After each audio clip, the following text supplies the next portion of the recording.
What's up, guys? Well, a lot of stuff is going on right now.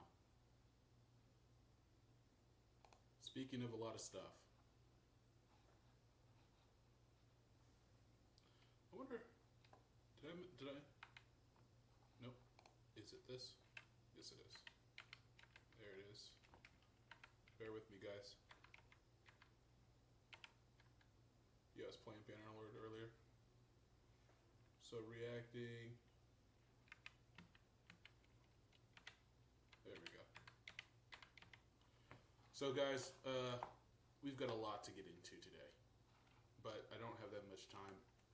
I've got to figure out how to get these done every day because there's so much going on right now, and I stay informed, I stay up to date, and it's one of the things that I'm really happy about. And shout out to everybody who's been subscribing, man. I really appreciate it. The fact that I'm able to stream is just great. So thanks, guys. But I have got to, and I would be doing you guys a disservice if I didn't bring this up. So I'm gonna go just gathering the videos I want to go through today, guys. This happened 2 hours ago. I definitely want to go through that. This is the White House. That was streamed 2 hours ago. This is Well, thank you very much. We're going to start there. Let's just get to it. It's about the people. And at Meta, We have the greatest. This is very important, but this is very. Well, thank you very much. These are exciting times. I think you probably want to speak about war rather than this, but this is very important. This is very important, and we're doing very well on the war front, to put it mildly, I would say. Somebody said, on a scale of 10, where would you rate it? I said about a 15. And we're going to continue to do well. We have the greatest military in the world. No, I'm not going to start here. I'm going to start with my boy, Steve Turley. Something extraordinary is happening right now, and the Democrats and the legacy media are absolutely dumbfounded. While CNN and MSNBC are running poll after poll trying to convince you that nobody supports this war, brand new polling just dropped that's literally sending shockwaves through the Democrat establishment. The number backing Operation Epic Fury is simply astonishing. All as NATO has now officially entered this war. And I'm going to break it all down for you as we enter day 5 of this monumental moment. Hey gang, it's me, Dr. Steve, your Patriot Professor, here to help you rightly understand this absolutely historic moment that's unfolding in the Middle East and beyond with breaking news and analysis you're not going to hear anywhere else, so make sure to smack that bell and subscribe button. Also, you and I both know that the legacy media and big tech are teaming up to throttle what you're allowed to see. My Patriot Alerts is where I send what they bury. So click that link below and don't let censorship decide what you know. All right, let's dive in here on the latest. We've seen major escalations in the last 12 hours. The U.S. has now struck over 2,000 targets with more than 2,000 munitions across Iran, operating 24/7 strikes. Admiral Brad Cooper of CENTCOM said that the first 24 hours of this operation were nearly double the scale of the 2003 Iraq shock and awe campaign. The Department of War just released this footage of a U.S. submarine destroying Iran's prized ship, the Soleimani, in the Indian Ocean. They thought they... That was the that was the one that they were bragging about. And Pete Hegseth earlier today, he was talking about the operation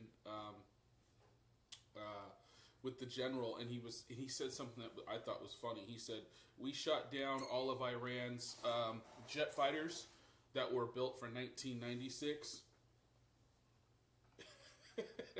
he was clowning, but yeah, man, this is the first ship that's been sunk by a submarine torpedo since World War II. Crazy. We're safe in international waters. Yeah, there is no international order anymore. That's one of the key themes of this. There never was, man. International order, international law was backed up by one country, the United States of America. If you're at war with us, you're not safe anywhere on the planet. Channel. The liberal international order has been replaced with a great powers civilizationalist order, and President Trump is actively positioning the United States as the chief architect and power of that multipolar civilizationalist. It's a very big thing to understand, and this is the bigger picture. This is the thing that I think that people just don't get. It isn't 4D chess. It's bigger than that. This is empire building. This is what this is. This is empire building. This is positioning all the pieces on the map to be able to be a complete global empire, and that's what's happening. So when he talks about civilizational blocks, like Iran is going to be taken off the map. It's just a matter of time, and it's going to be a lot sooner than even the president and his staff have projected. That's a fact. I truly believe this war is going to be over in less than 2 weeks. I believe it might even be over in the next few days. That was my prediction. I don't believe it's going to go for 4 weeks at all. I don't even think it'll last. I almost think that it won't even make it to next weekend. I think it'll be over by next weekend or sooner. Every single Gulf state is against Iran. Now NATO's involved. And this video specifically has to do with a major move that China made. And so the entire world has turned on the IRGC. They have no allies in the entire world. They are being hit by the strongest, most potent, most violent military ever created in world history. They cannot and will not survive. Period. And so it is not a matter of if, it's a matter of when. And the when, the success has been so fast, so radical that, like I said, we didn't even really anticipate that kind of success early on. So this is not going to be a war of attrition. The technology is just too superior. Order. The U.S. has destroyed 17 Iranian naval vessels, including a submarine. U.S. officials have confirmed that there is not a single Iranian ship underway in the Arabian Gulf, the Strait of Hormuz, or the Gulf of Oman. That's a huge thing. So, the IRGC was trying to say that, the Strait of Hormuz was closed, which is hilarious because at that time, I think 9 of their naval vessels had already been hit within the first 36 hours or 24 hours. Now they don't have a navy anymore. They're not shutting anything down. President Trump himself told reporters Tuesday that Iran is running out of launchers and that just about everything's being knocked out. Their Navy, their Air Force, and most military installations. The Israeli IDF launched a broad wave of strikes targeting dozens of military sites across Tehran, including Bajij paramilitary headquarters, missile launchers, logistics facilities. Again, in a historic first, an Israeli 535 Adir, which we featured in our video yesterday on B-2 bombers and the significance of technopolarity for this conflict. We'll get to that in a minute. But that F-35 shot down a piloted Iranian fighter jet in air-to-air combat over Tehran, the first ever manned aircraft kill by an F-35. Israel also sent... Which is awesome. Which is freaking awesome.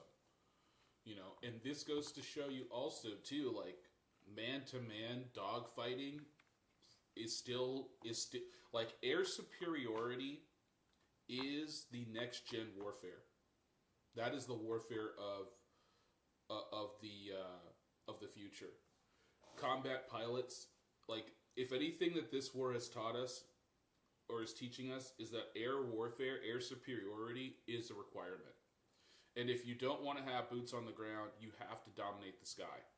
And pilots are going to be always in high demand, skilled pilots, and it's legit like Top Gun all over again. Like, it just shows you how important, if we were ever to get in a major conflict with a world power, air superiority is going to be the priority. And whoever can dominate the skies will dominate the war. So awesome to see, actual dogfighting and Israel's fighter down, and all of our fighters down the Iranian Air Force, just completely wiped them out. Ground troops into southern Lebanon, targeting Hezbollah and issuing evacuation orders for 80-plus towns and villages. And now, in a major escalation, NATO air defense systems shot down an Iranian ballistics missile heading toward Turkish airspace. The missile was detected crossing Iraqi and Syrian airspace and was intercepted over the eastern Mediterranean. And that's how dumb these guys are. They're lashing out at everyone. They're just shooting everyone, and they're bringing all these other countries into the conflict, and it's backfiring. They're thinking that it's somehow going to make the other countries turn on the United States, which they would never do. Especially they're not turning on Donald Trump. So all they did is they just created a bigger coalition of other countries to now have to deal with and contend with, and then they bring in NATO. It's just the dumbest thing they could have done. That's why I'm saying this war is not going to last very long. It's not even a war. It's a conflict. It can't really be a war because the other side really can't fight back. And I'm going to show you why later in this video. Debris falling in Turkey's Hatay province. No casualties were reported, but a NATO country was officially attacked. And so the alliance has now been pulled into this. The German Chancellor Friedrich Merz met with President Trump yesterday in the... I think Friedrich Merz is going to be he's a great speaker. I mean, I can't say he's going to be a great leader. I don't really know him. But from his speech at Davos and his posture that he's had with rebuilding his military, with wanting to be a leader in the EU, and kind of coming back to a more of a nationalist position in his country. I mean, I think that there's great things headed for Germany, and I think if Germany stays on this track and gets out of the globalist system, I think that Germany is actually going to start flourishing. I really like Friedrich. I think he's awesome. Of office, and said he and Trump are on the exact same page about the Iranian regime as is NATO's General Secretary Mark Rutte. And so on day 5, things are escalating rapidly. The U.S. and Israel have effectively destroyed Iran's navy. They've severely degraded Iran's air defenses and missile infrastructure, and they've achieved air dominance over Tehran. Hold on, guys. It's hot here.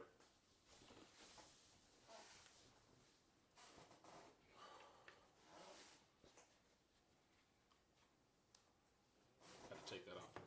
But Iran is far from surrendering. It continues to launch hundreds of drones and missiles daily across the region with minimal damage, but certainly inflicting minimal damage, but certainly a sign of defiance. The conflict has spread to Lebanon and the Gulf, and NATO has now been pulled in after an Iranian missile headed towards Turkey. And we're also continuing to see a succession crisis following Khamenei's death. You think so, right? His second son is now being tapped as his successor. Obviously, it's a job nobody wants, but that succession crisis does add a wild card. It raises the question as to whether a new supreme leader... Because the other thing to understand, too, is, and I was going to wait to the end of this video, but I just want to make you guys understand. The reason why this is not going to last weeks, it's going to last probably 2 weeks. I believe it's going to last 2 weeks. I don't think it's going to last to the end of the month at all. They just don't have, they don't have enough people, but they definitely don't have enough weapons. There's a precipitous drop of missiles, and it's because we're destroying all the launchers. They don't have the capacity to shoot them, and we can prove it. But the satellites that we have are able to pinpoint exactly where they're shooting them from in real time, and then we're able to fire at them and destroy them. And so, it's the attack has gone so well in the past 4 days, even the first 3 days, that they're essentially weeks ahead of schedule. So, you know, it's just they don't have the ammunition. Will continue to escalate the situation, or Right, and just like, and I haven't gotten to it yet, but just like Hegseth in the joint general said earlier this morning, they're ramping up the attack. We're increasing the attack, and they're decreasing because of the lack of ammunition. And now the Kurds have actually started a ground infiltration because the CIA armed them with weapons, and now they've started to infiltrate on the ground in Iran. I'm telling you guys, it's not gonna. We're not. The conflict is going to be over rather quick. or will he seek an off-ramp to bring this to a close? So that's what's going on in the Iranian theater as of day 5. But here back at home, we're now starting to get more fine-tuned polling on the attitudes and sentiments among voters towards this operation. And of all places, CBS just dropped an absolute bombshell, and it has the Democrats and the legacy media completely reeling. Now, did you know that Alzheimer's isn't waiting for old age anymore? It's spreading, it's accelerating, and it's showing up decades earlier. Early onset dementia and Alzheimer's are on the rise. Reports show a 373% increase in diagnoses among 30 to 44-year-olds and a 311% increase in 45 to 54-year-olds in the United States in recent years. But when doctors attempt to treat these brain diseases, they often focus on medicating the brain itself, addressing symptoms like Band-Aid rather than solving the root cause. Alzheimer's disease is driven by chronic inflammation and oxidative stress, which damages brain cells and triggers the buildup of toxic proteins. Now, these same destructive processes fuel neurodegeneration, cognitive decline, and even increase cancer risk, yet they're rarely the primary target of treatment. The root cause of many brain disorders is found in the gut microbiome. Groundbreaking research now links gut bacteria directly to Alzheimer's disease and shows that what we consume plays a defining role in not just cognitive but overall health as well. Numerous studies suggest that the number one thing you can do to combat these chronic diseases is to consume kimchi. There's so many bioactive compounds in kimchi that have been found to improve cognitive and memory function by targeting amyloid beta. That's the main sign of Alzheimer's disease that forms those sticky plaques in the brain. Notably, these same protective mechanisms are linked to reduce cancer risk with kimchi's ability to suppress carcinogen activating enzymes. So that's why Brightcore, If you don't know what kimchi is, it's spicy fermented cabbage. It's like sauerkraut, but spicy. It's yum. created Kimchi One. It delivers all the benefits of real kimchi in convenient capsules. No taste, no smell, and no GMO. 100% made right here in the United My wife hates when I eat kimchi because it does smell. States. Today you can get an exclusive offer I don't care though because it's delicious and it's great for me.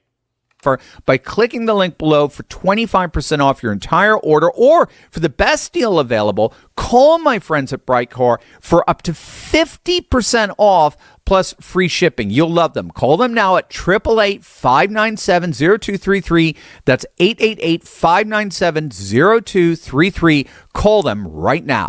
Take a look at this poll from CBS. This just dropped. Look at that. I mean, they asked respondents if they support this war based on how long it's estimated to last. So, 76% approve of the war if it lasts days or weeks. Okay? If it lasts months, it drops to a 46-54. Okay? So, the majority are going to be upset. If it lasts for years, almost everybody is saying absolutely not. And then the not sures are they disapprove or they approve. That's really, that's not really the here or there. But this is a very interesting poll. This is a CBS poll. Absolutely brilliant. So, do you approve or disapprove of military action against Iran if the conflict were to last days or weeks, months, or years? Look at the level of support for a campaign that lasts days or weeks. Look at that. 76% support. It's an 80-20 issue. Yeah. It's an 80-20. All this pathetic dooming that you're seeing online among some of these right-wing influencers. I mean, it just blew up with this one poll.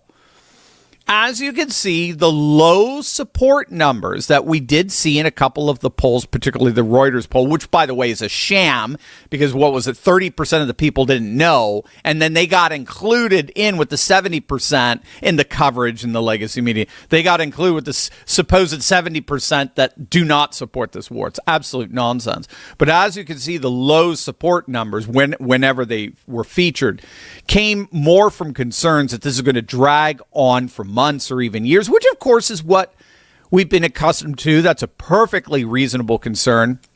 It wasn't just Bush. Obama's campaigns in Libya lasted 7 years, and his campaign in Syria lasted 11.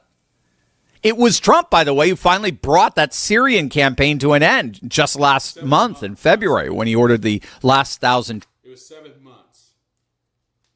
I'm almost positive. It wasn't 7 years.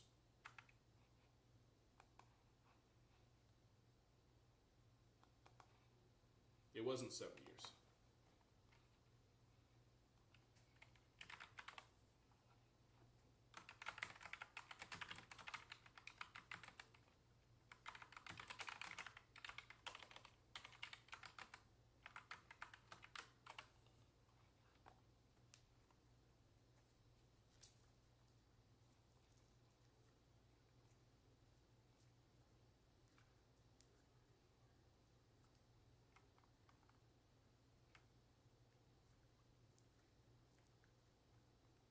Seven and a half months. That was just a miss. He misspoke.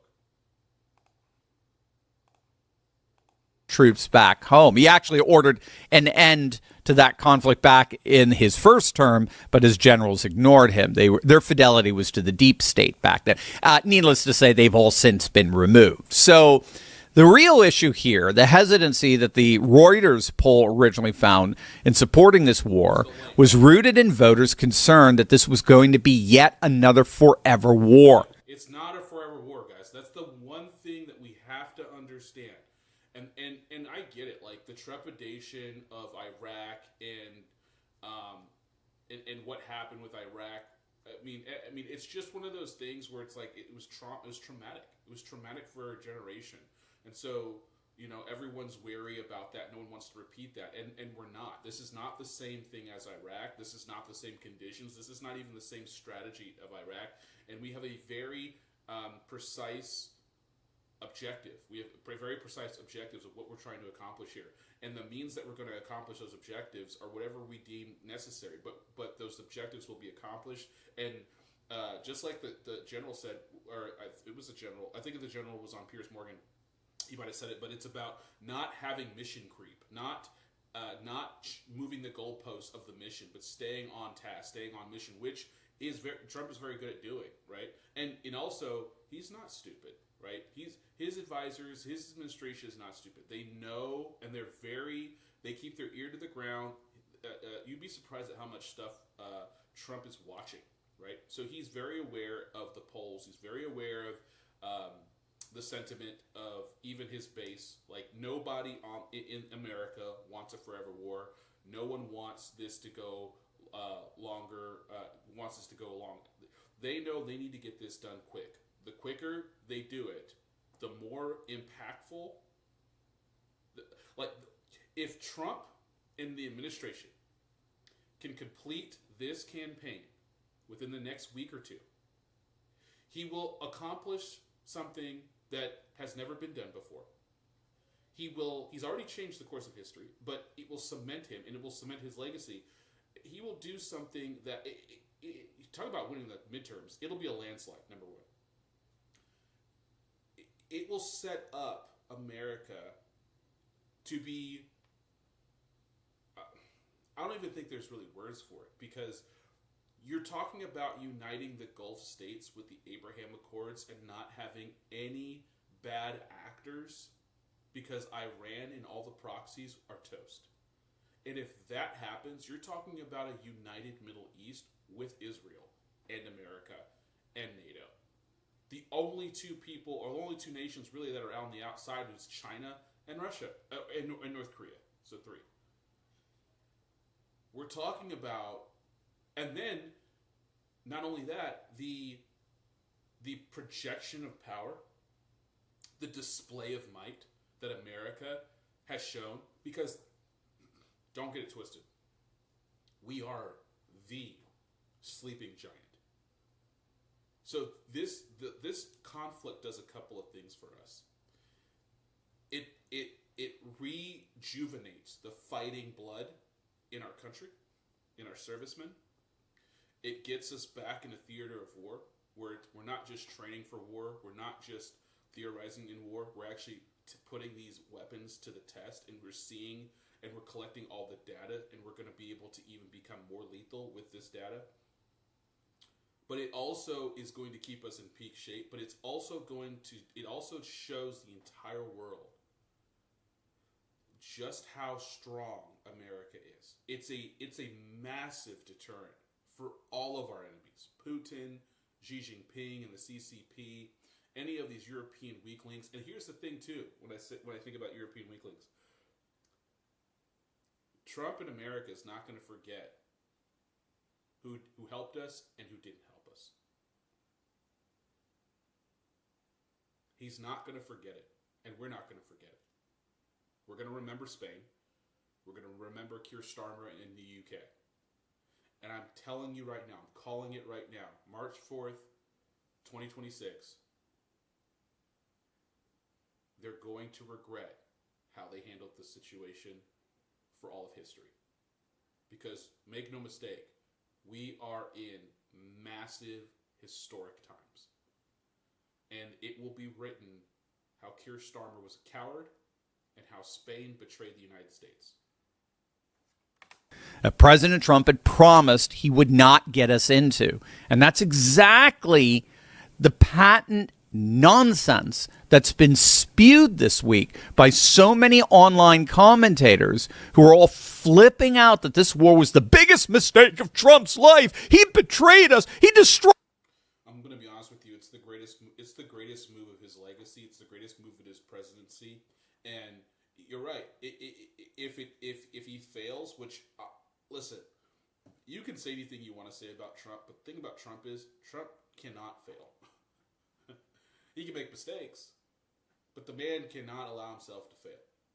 Even when it looks like he's lost or he's losing, he finds a way to come back and win.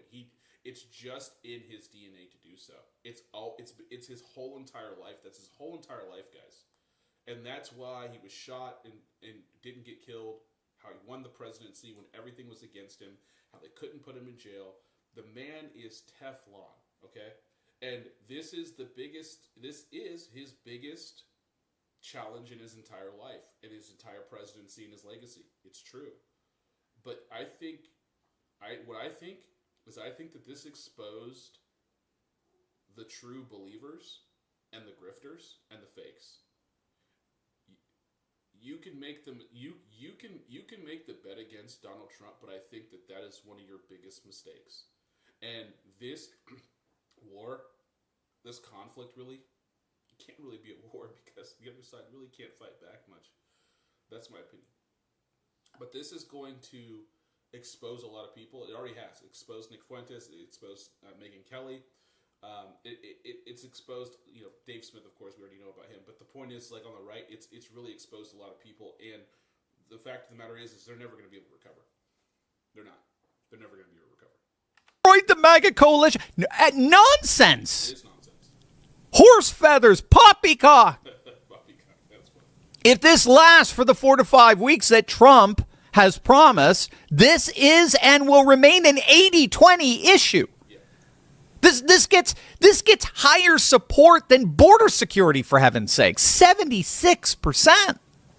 And we're already seeing the writing on the wall in all of this in terms of how long it's going to take. Take a look at this chart.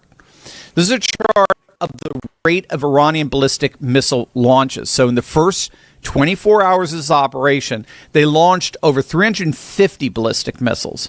On day 2, that number fell to 175. So it basically got cut. So this chart is exactly what I was talking about before.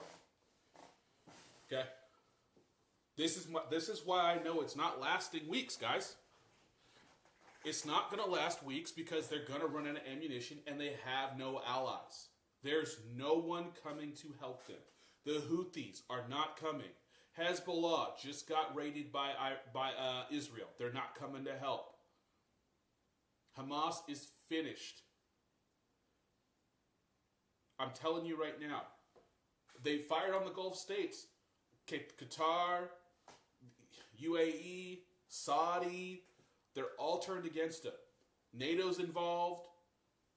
France is sending stuff. Greece is sending stuff. They have no one in the world that's going to help them. Russia is not helping them. They can't, even if they wanted to, because they're in a war of attrition. They can't. The only people left is China, and China ain't doing it. China is not coming to their rescue. Not for all the marbles in the world. Okay?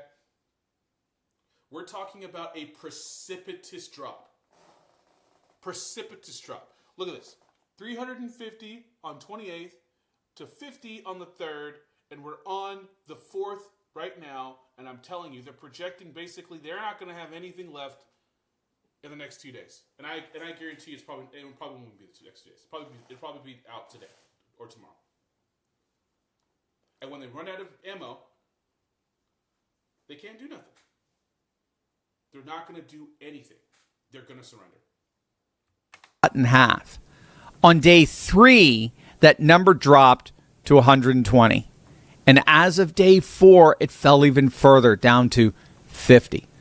It's a 75% reduction in their ballistic missile capabilities. So if the rate of decay stays the same, at least when it comes to basic ballistic missile capabilities, the regime will completely collapse in terms of its ability to retaliate. They've been completely depleted of any ballistic missile capabilities. And then what? Well, I mean, you do have the drone technology. That is certainly very impressive. Russia has been using Iranian drone technology quite effectively in the Ukrainian theater. But every drone Iran launches, ironically, is a death sentence for the launcher itself. The moment that booster ignites, it produces an infrared flash that American SBIRS satellites orbiting 22,000 miles above the Earth detect in real time, pinpointing the exact launch coordinates within seconds and relaying them to U.S. and Israeli strike assets. Iran can fire 2,000 drones and won't matter, because the same satellite constellations that tracked hundreds of Iranian missiles and drones during that April 2024 exchange with Israel, missile exchange with Israel, is now feeding a kill chain so fast that the launcher is destroyed before the drone even reaches its target. And so this is all part of what we talked about yesterday, what increasingly is being called the Trump doctrine, which is itself rooted in the rising geopolitical dynamic known as technopolarity.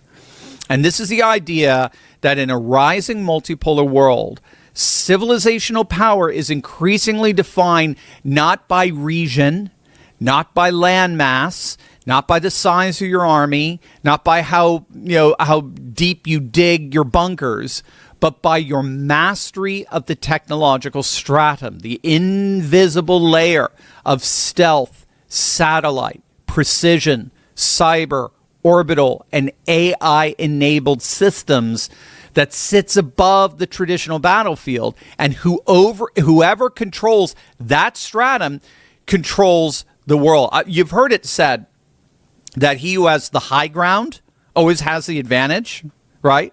Having the high ground lets a force see farther, shoot farther, make the enemy constantly fight uphill against gravity. So every movement and attack costs the attacker more energy and exposes them longer to fire. Well, technopolarity puts the high ground on steroids. Yeah, this is important. This is important. And I wanted to look at this because this is. I need to go back. I needed to lay the foundation for that. But the other one right now. Imagine being able to build anything just by thinking about it. Meet Base 44. As the bombs fall on Tehran, something just happened behind closed doors in Beijing that changes everything. For days, everyone's eyes have been glued to Tehran, to the missile strikes, to the collapsing Navy. But in the last 24 hours, China just made an absolute game-changing decision.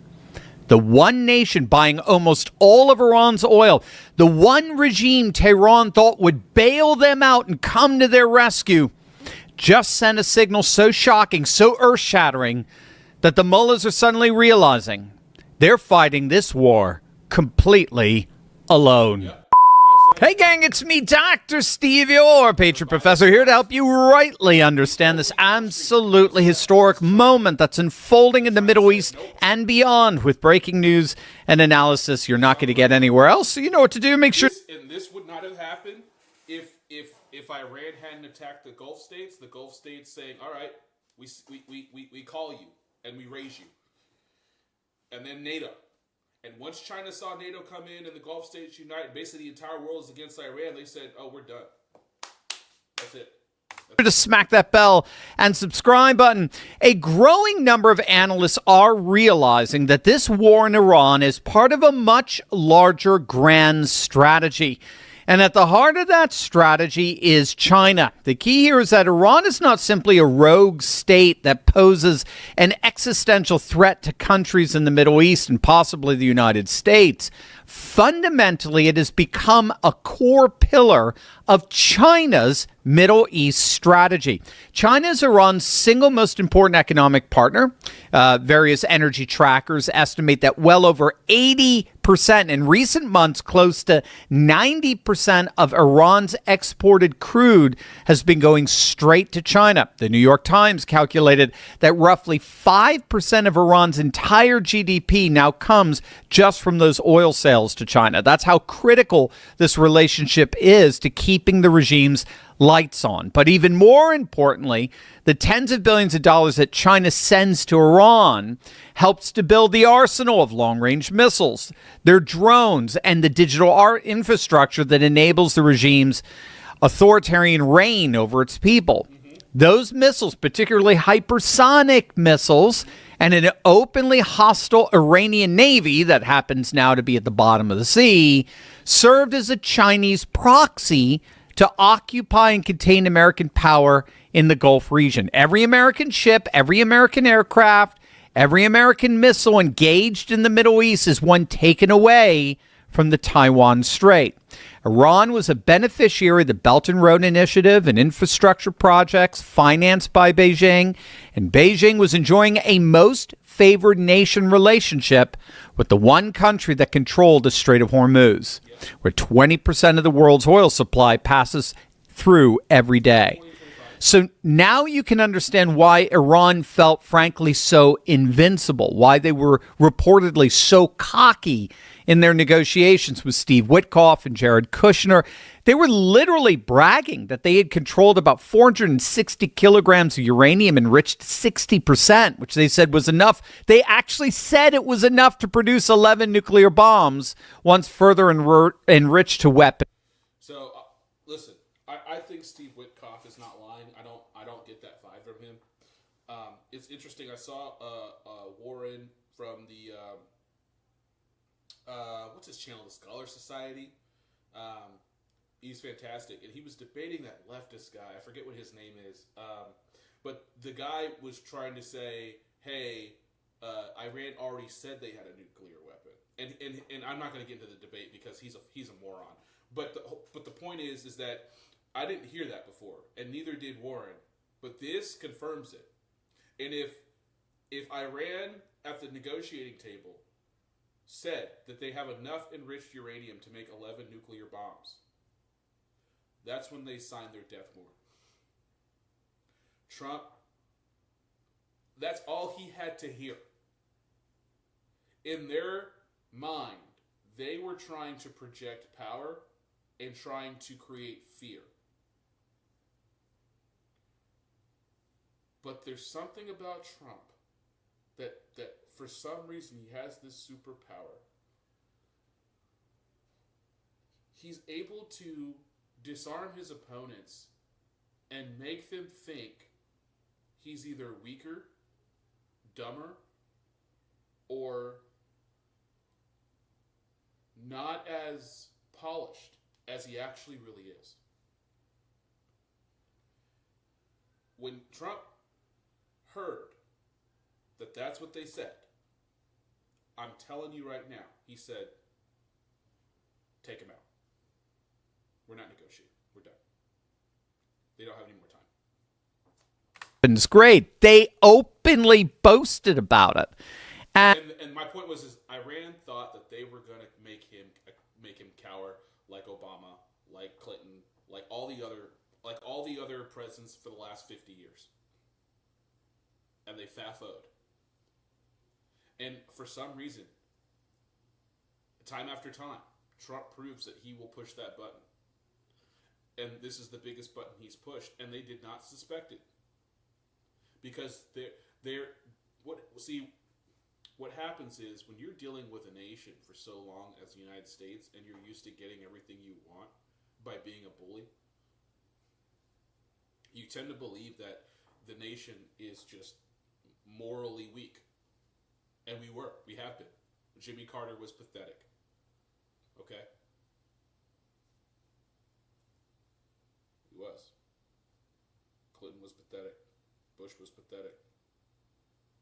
Obama was, in my opinion, the most pathetic, right behind Jimmy Carter. Then you get Trump. Oh, Joe Biden was non-existent, so, and then you get Trump. And it's true, he didn't start the war. Remember, this regime has been at war with America since its founding. Death to America is its slogan. You could Google it. You can ask ChatGPT, what's all the horrific things that Iran has done to America? And we never did anything about it until now. We didn't start the fight. We're just finishing it. We're doing what we should have did back in 1979. Back in 1983. What we should have did. And they did that because they frankly thought they were invincible. They had the single biggest army on the planet behind them in Beijing, a regime they were convinced would shield them with oil purchases, missiles, and diplomatic cover the moment things got hot. And the reason why is because they did not know the lethality and the speed at which America could strike. You see, the entire world, including American citizens, we got a glimpse of it with Midnight Hammer. When we flew half a dozen B-2 bombers in the dead of night, unsuspecting, to Iran, dropped bombs, tunneled into the ground, then dropped more bombs into the hole we tunneled into, and blew their stuff up and came back home without anyone knowing what had happened. It set a precedent. A precedent. A precedent. Is that how you say it? For the whole world. Beijing impressed. Russia impressed. Everyone impressed. Because no one had seen that kind of technology before. I'm telling you, we've got weapons that no one has and no one has heard of. We used one of them in Venezuela. They described how there was something where they shot something and it basically made everyone bleed out of their heads and they couldn't fight. Like, we've got sonic wave emitters and stuff like that. We've got sci-fi stuff right now, guys. We have highly classified weapons that we don't even know as American citizens that we have available to us. The display of might that we are showing in this conflict is absolutely terrifying. Don't get it twisted. Everyone. Hacking meant that they could taunt Trump at the table. They could rattle the region with drones and proxies and still sleep soundly at night. And I'm gonna keep it 100. China don't want to go to war with the United States. China knows. China does not want it, bro. They don't. I don't think China's a paper tiger. I won't call them a paper tiger. What I will say, though, is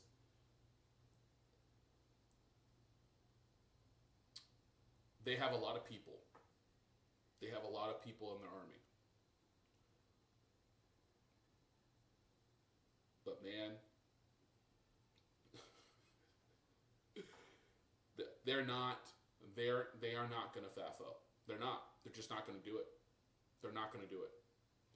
And what I think it is too is I think that obviously there's arrogance with Iran, but I think there's some arrogance with China, and you just don't know until you see.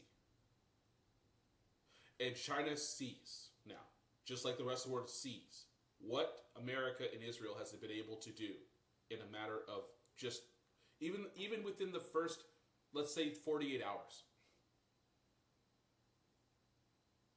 Midnight Hammer plus what we've done in the first 48 hours of this conflict, it has recalibrated. It has made China and all of our enemies recalculate. And that's why we're seeing this. Certain that the dragon in the east would never let the hammer actually fall.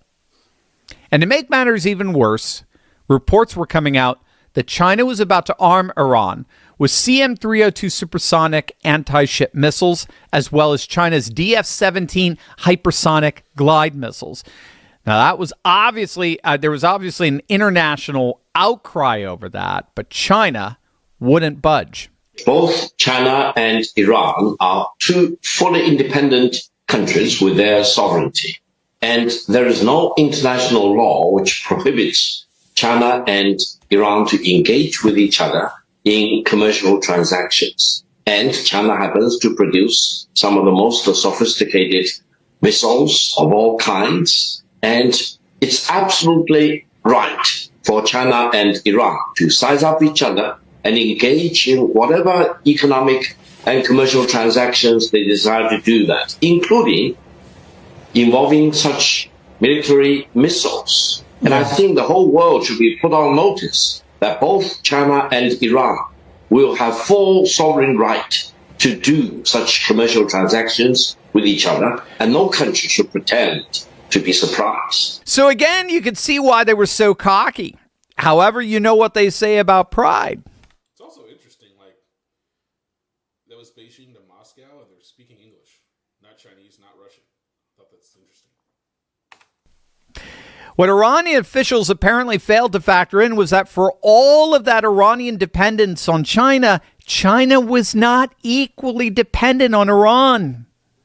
Yeah, Iranian barrels matter. Roughly 13% of China's seaborne oil imports have been coming directly from Iran, but more than half of China's tanker-delivered oil comes from the broader Gulf and Middle Eastern countries, Saudi Arabia, Iraq, the UAE, Oman, Kuwait, and all of its sails through the Strait of Hormuz.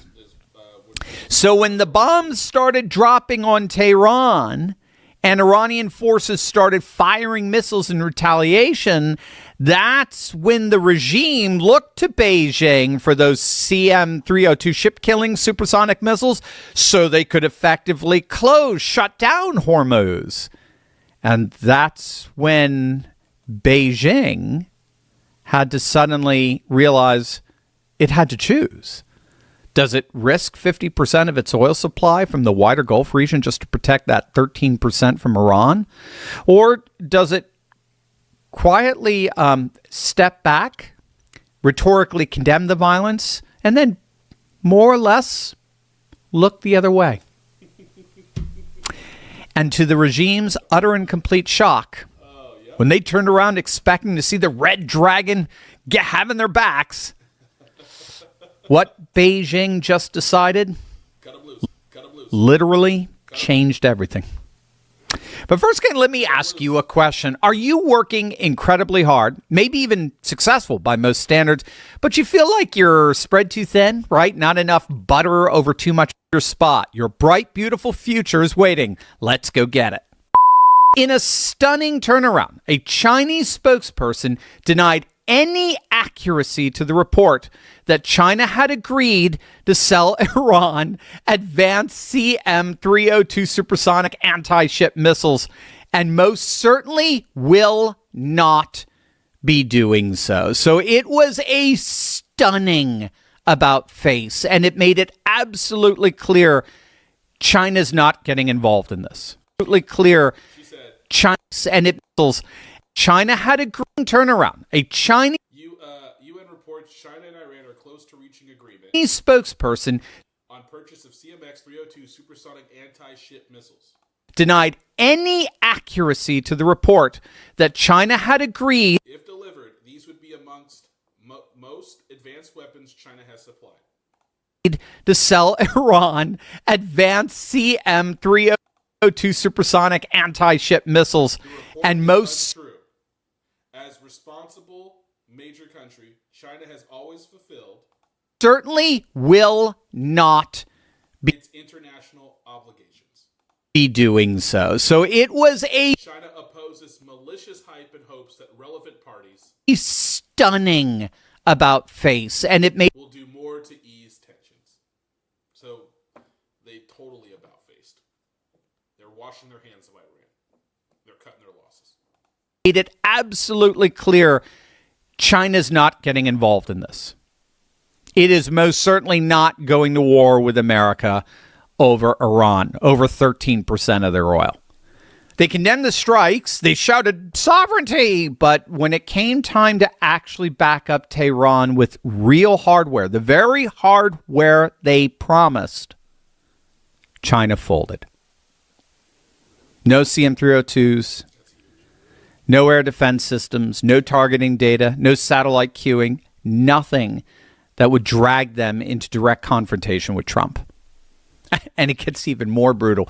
Beijing's foreign minister went out of his way to tell Iran to pay attention to the reasonable concerns of its neighboring countries. In other words, stop hitting Saudi Arabia, stop hitting the UAE, Kuwait, Qatar, not because Iran was violating their sovereignty, but because those are the very states that ship most of China's oil and LNG through Hormuz. And so obviously China made it even more clear that Tehran was not to even think about closing Hormuz, with energy outlets reporting that Beijing is leaning hard on Iran to keep the sea lanes open because Asian imports, especially Chinese imports, are at risk of traffic halts. I don't even know what navy they would use to close it at this point.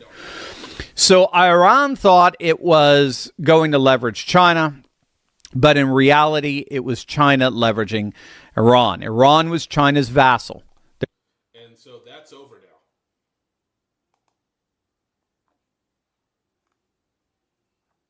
That's over.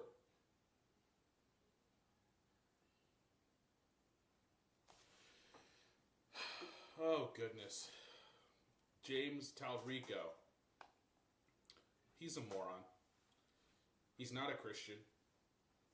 He doesn't believe in Jesus of the Bible. He believes in his own Jesus. He's not a Christian. Don't believe him. He is a complete heretic. He got elected over Jasmine Crockett, and he is anti-Christian. He is not a Christian.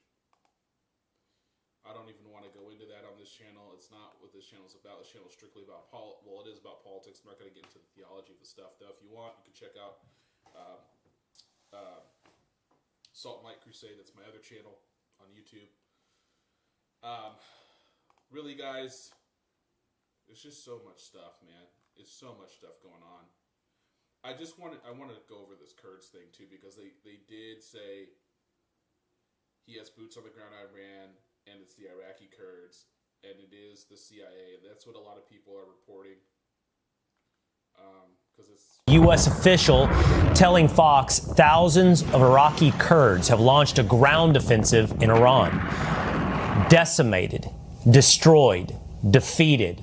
all words the Pentagon used to describe Iran's various military forces on day 5 of Operation Epic Fury. Moments ago, President Trump touting its success.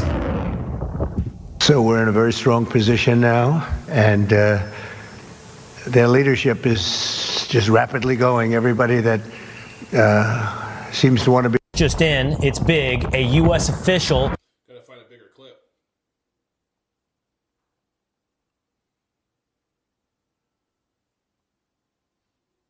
To Iran. Iraqi Kurds have started a ground invasion into Iran. Yeah, here's let people know this. This is really hard to do.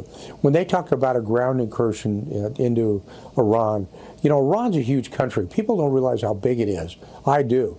When you take Iran, it's as big as Spain, France, the United Kingdom, and Germany combined. And when I was in the military, we obviously had war plans. One of them was Iran. And we know how hard it would be if you look at the geography. What I would hope they would do would really go take Karg Island. Karg Island is in the northern Persian Gulf. It is an island. It's offshore about 18 miles. And if you take out that island, that's 80 to 90% of the petroleum usage that the Iranians have. You basically shut them off economically. They cannot support China. Do you think that they don't know that? Let's think through this. If you know that, and you had war plans when you were in the military, you're no longer there. Do you think that the military now and the intelligence of both Israel and America don't have that in the strategy? Don't know that? That's the thing when it comes to, critiques of this stuff, is it's weird to me because it's almost as if we keep thinking or acting as if America doesn't know, like Trump doesn't know what's going on, or Trump, the president and the cabinet members in Israel have intelligence that we do not have. They know things that we don't know. And they don't have to share everything with us, and they're not supposed to. They're supposed to make the decisions. That's why we elect them, and that's why they're in the jobs that they're in. And so it's funny because we do all these critiques and things, and we're the ones with 10% of the information, right? Which is why the polls are the way they are, right? That's why we looked at those polls. It was important for me to establish that earlier in the stream because there's a lot of garbage being said about about the right and MAGA being fractured. It's not true. It's just flat out lies. They cannot support Russia as well. And sooner or later, the other side's going to realize this is just a bad news thing. So 10%. All right, this guy's.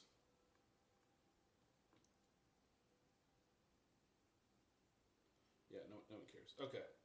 Guys, I think that's enough for today. We know where we're at. We know what's going on.